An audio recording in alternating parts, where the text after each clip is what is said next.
And welcome to another edition of Thoughts of the Roundtable with me, Matt Rebar. And me, Paul Laux. And how are you?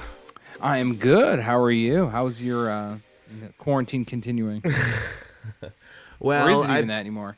I've been really frustrated lately. My big thing is obviously the death of Justice Ruth Bader Ginsburg. I didn't realize how sad that was going to make me until it actually happened.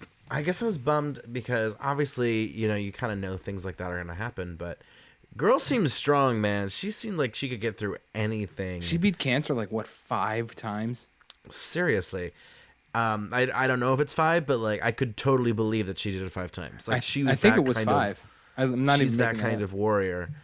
And I was upset at that, but then I was really upset with suddenly, because flashback to 2016, when was it Justice Clemens or no, Scalia died. Scalia died. Remember Scalia died, and it was 300 days before the election, and God forbid we even think about filling that seat before the election. Well, and now here we are 40 days out from election, and everyone's changed their tune, and it's I'm so annoyed. I'm just so done. I got some thoughts on that.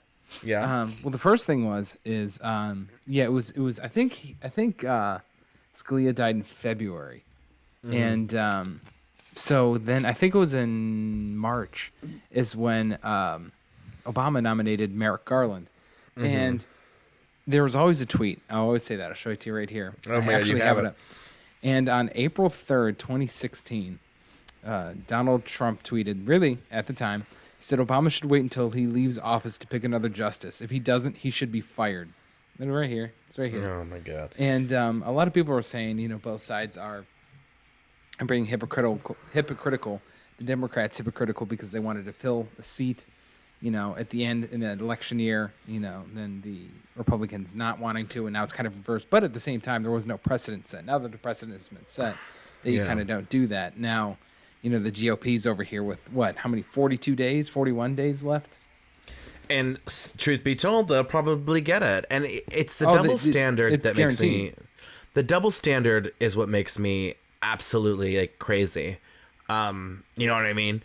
But then too, it's it really shows the weakness of having a Supreme Court. When you have a two-party system that...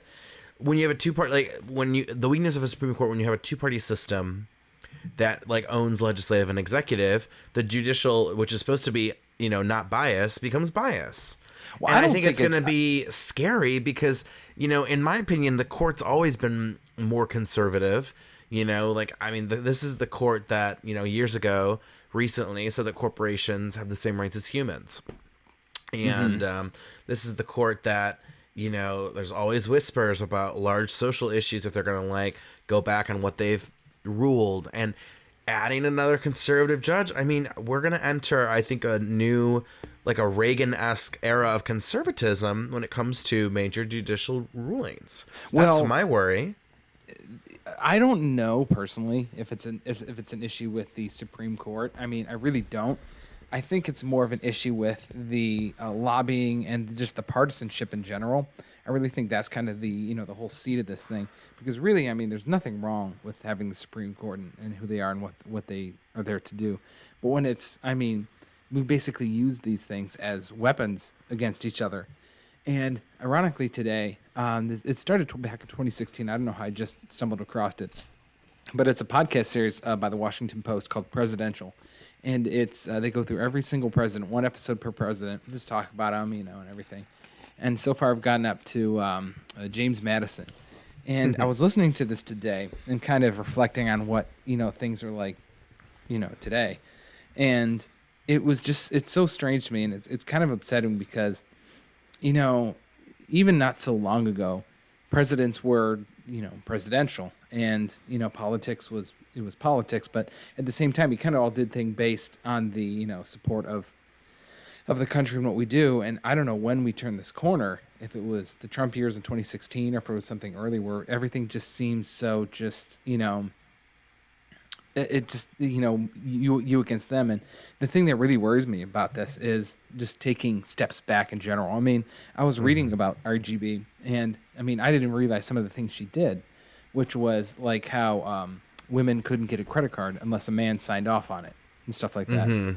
And I'm just afraid personally that like, we're going to be taking steps backwards. Like it was only I think it was 2015 when gay marriage was legalized. I think it was 2015. And then shortly after that is when they messed with the Pledge of Allegiance, I believe, in school. And the reference to God wasn't mandatory, I think. Remember that? I think I remember that, but then there was backlash because, you had some schools with like uber patriotic teachers who were like punishing kids or something like that. It was it wasn't handled But long story short, I'm just worried about taking steps backwards.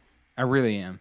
And I think I feel like I think to be fair, we've already taken steps backwards. We have. I mean, that's absolutely true.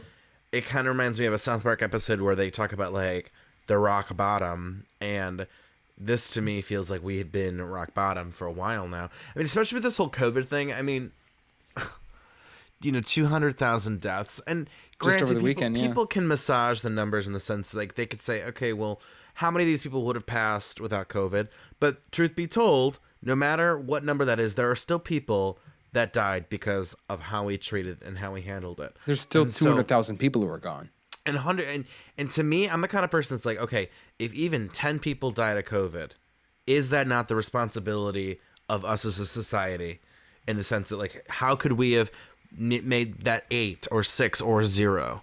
So the fact that we have, this large number, even if you want to say, well, only 100K, which to me, only 100K lives. That's still a lot. I don't know.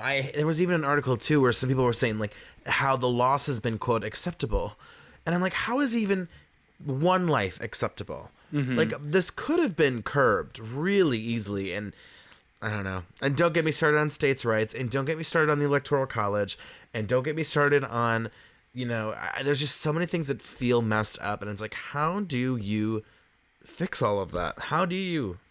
I mean, it's so deep-seated, and I think the thing that bothers me the most is, just today, or I think it was over the weekend, unfortunately enough, it was a rally in Ohio, and Trump said that the virus, in quotes, his actual quote, he said it affects nearly no one.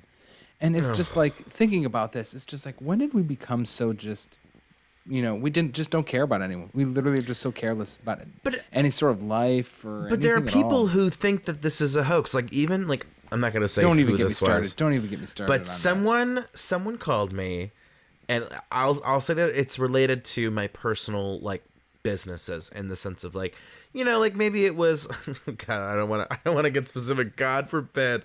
Let's say like the electric company called you, or maybe it was your Wi-Fi company called you, or maybe it was like your insurance called you. It's in that vein. Someone called me, and they were like, I just had this vision, like by Christmas it'll all be over and we'll be mask free.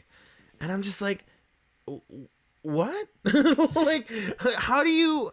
And granted, that's not bad. I think what they meant to say was really like, wouldn't it be a Christmas miracle if we could get a vaccine? Which, again, another issue. I don't know if I would trust a vaccine that came out of the government right now.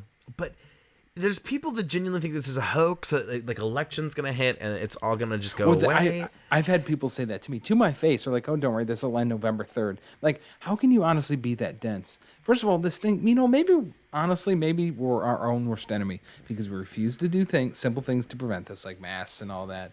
We refuse to even take it seriously. I mean, seriously, at a certain point, it's like you do this to yourself, and it's just, it honestly bothers me, seriously, deep down, that, these people exist who think it's fake and everything, and it's just so, like, I legitimately even know people who, family members have gotten it and died, and they still don't care. They're like, I know someone, I won't say anything, who their family member passed away from it. They're like, oh, he was whatever, he was old anyway. I'm like, dude, like, seriously, God. Like, that doesn't bother you at all? And they're like, well, it's not that big of a deal. It's fake. It's, so what? And it's honestly dumbfounding. It seriously is. And it makes me just worry about just, my God, us as a people in general. I mean, how can we be it's gross. It honestly is just gross at times. And, I think I've said this in this podcast before, so if I have, I apologize. I think a huge issue with American society today is that we are uber individualistic. We do not have and nationalistic. And we do not have a sense of community. We do not have a sense of globalism, and these are things that are becoming, I think, more and more apparent as you go through something like COVID, as you go through this political year, right? And it's like people just think about themselves, and hey, I think it's important to think about yourselves. You kind of have to, right? But you should also be thinking about your community. You should be thinking about the community about that you live in and other people. And like, for me, like when I walk by someone who, let's say, like looks rough, like looks homeless, I feel a pang of, empathy.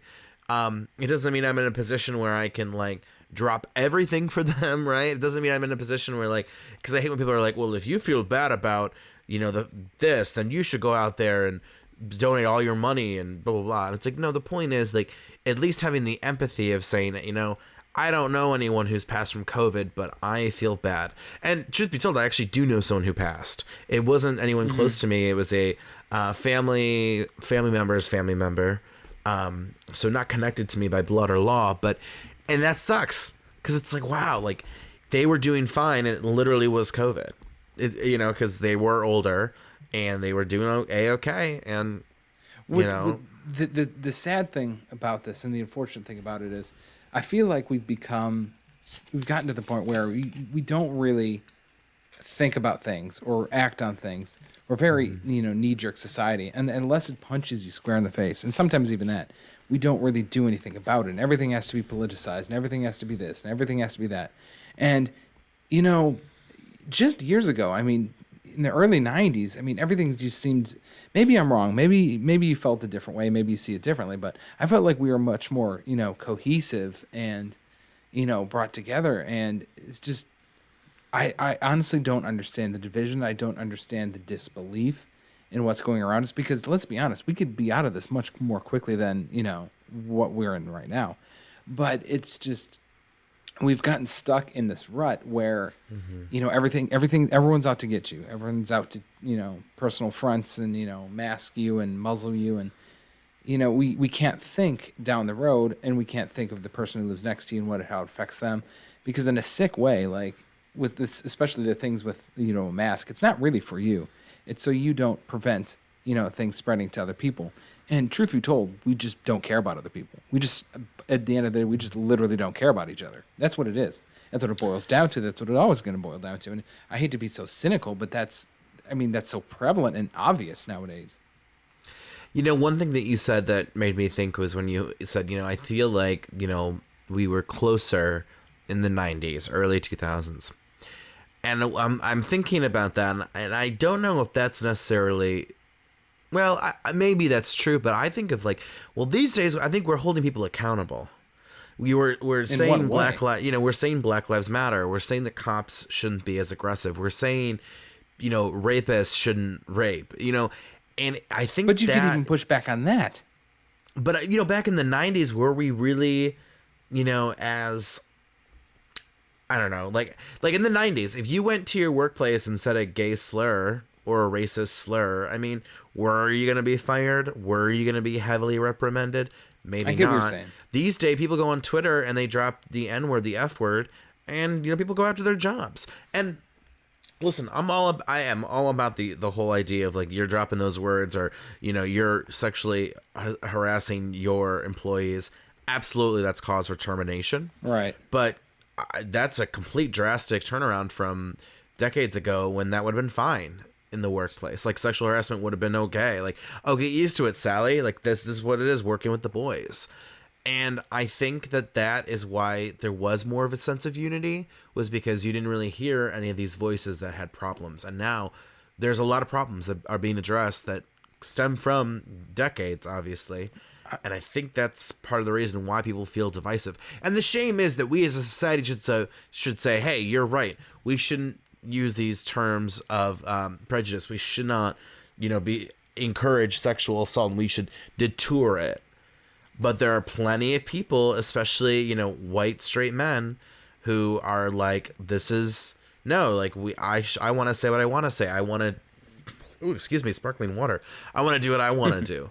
I wonder if, sorry to interrupt. No, go ahead. I wonder if part of that is due to, obviously, the information age we're in now, Twitter, and you can blow up on that, and Instagram, you can blow up on that. I'm curious as if these things existed back then. in the 90s, early 2000s, if we would have been the same reactionary way we are now, which if someone says something, then, you get canceled, or if this is something new, if it really is a new kind of thought and belief. I mean, let's be honest, protests and movements have been around since the day of, since the beginning. So that's nothing new. But, I mean, is this kind of do you think it's kind of a new idea we have in our heads and kind of a push towards finally holding people accountable? Or is this just because of the way the world is now, the ease of everything, that we've gotten to that point? And I think we all think that we live in a cancel culture, but think about all these people who, like the Ryans, for example, and the beauty bloggers. Like every day, there's a beauty blogger that said something racist, and they're not canceled. They're still out there. They still have people who listen, who buy their stuff, and a lot of people come back. I think rarely, if ever, does someone actually get canceled. I think they really have to do something I'm trying to think of who, I think pedophile Jared from Subway was effectively canceled. Yeah, he's a pedophile. I'm pretty sure he's still in prison too. Oh yeah, but I can't think of anyone who has said the N word, the F word, and was fully affected by it. Can you? It's hard. I have to really rack my brain, but I can't think of anybody off the top of my head besides that who's effectively just gone away forever. Totally. There's been people who've gone away for a long time. Kevin Spacey's obviously going to be gone for a long time, but he will resurface. That's interesting. He will resurface. That is interesting that you said that, because that's actually a really good example of someone who was kind of effectively canceled. But you're right. I mean, he's even now starting to crawl back. You're starting to see, things of that appear again. What's his name? Louis J.K. Louis C.K. Louis C.K. Yeah. Mm-hmm. Yeah. I mean, he's doing shows again. Doing shows, exactly. It really goes to show you that at a certain point you just really can't get canceled. Now, let's say that small time employee who goes on Twitter and drops the N word, the F word, or can their life be easily canceled? Yeah. You have 1,000 people on Twitter calling your boss saying that you said this. You get fired from that job. That's an effective way of canceling. It's an all about status thing. If you have enough money and power to get to where you want to be, you can come back from anything. I agree. So at the same time, I think it's easier if you're you and me, we can get canceled. But in terms of a large celebrity, it's funny. I even saw on Twitter people were talking about Mark Wahlberg again, because I don't know why they were bringing him up. But people were like, oh, here's a whole laundry list of things that he did in the 80s and 90s. And it's and he's still around, right? He's still a big name. So it's crazy. I'm trying to think of anybody who was canceled effectively in the 90s or 2000s. And I can't honestly think of anyone of any. But obviously I was younger, so I don't totally know the outrage back then. But, things were different back then too. And we've always had these issues. And, with racism and injustice and things like that. And I think it's just now we're starting to really, take them by the horns. So maybe that's why we're seeing so much more, cancellations. But I always get interested by and intrigued by the people who are upset with cancel culture. I really do. Because it's are you upset that this just makes you uncomfortable, that these people are like this and we don't want them to be around anymore? Is that, or do you legitimately just support what they were saying? I always think about for instance, I don't know, someone said something, dropped something that they shouldn't have on Twitter, and people, go push back for it. It's well, are you upset that people got upset and kind of pushed them away? Or maybe I'm not explaining this correctly. Or are you just upset that you can't use that terminology anymore? Is that what you're really upset about? What is bothering you? I think it depends. I think one thing that I think about is, with social media, it is so quick and easy to have a mob mentality, and someone does something that's inappropriate, that's wrong. Let's say they I don't know. I'm trying to think of a light example, but I mean, the examples that come to mind really are dropping the N word, dropping the F word, misogyny, you're filming, inappropriate things that oh, here's my colleague's nudes that leaked, or, and I don't know, do they deserve everything that they get?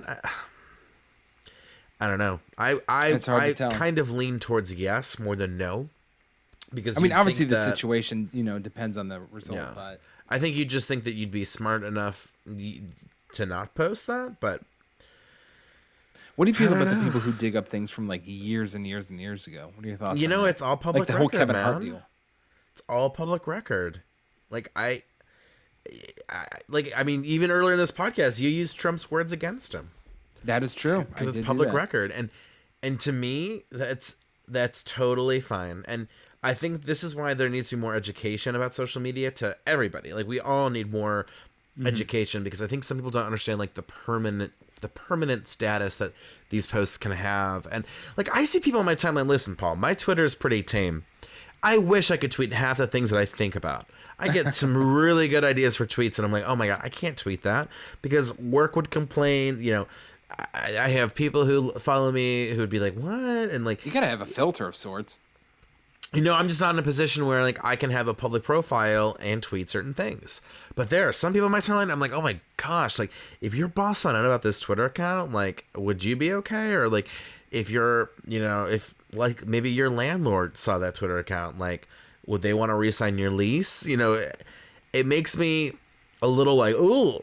Like, I worry about some people in my life because I'm like, oh, I see your Twitter account, man. And that's either a person not thinking or not caring. And I honestly don't know which is worse. I think it's either or both. And to me, though, it's like, oh my gosh, how do you not care? Like, is this tweet worth it to you? I don't know.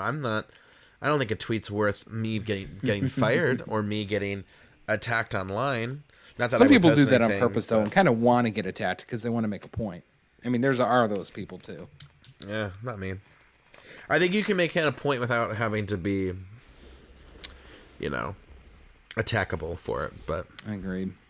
I don't know. Maybe this has been a very interesting episode. Last week was all about the population density of Hawaii, and now I forgot about that. I know, this podcast. You never know what you're gonna get. Very enlightening. Very enlightening. We never get what do we want to anyway. I know. I had a really good juicy article, but I will save it for next time. So I will save mine too. Ooh. Okay. Well, have a good rest of your.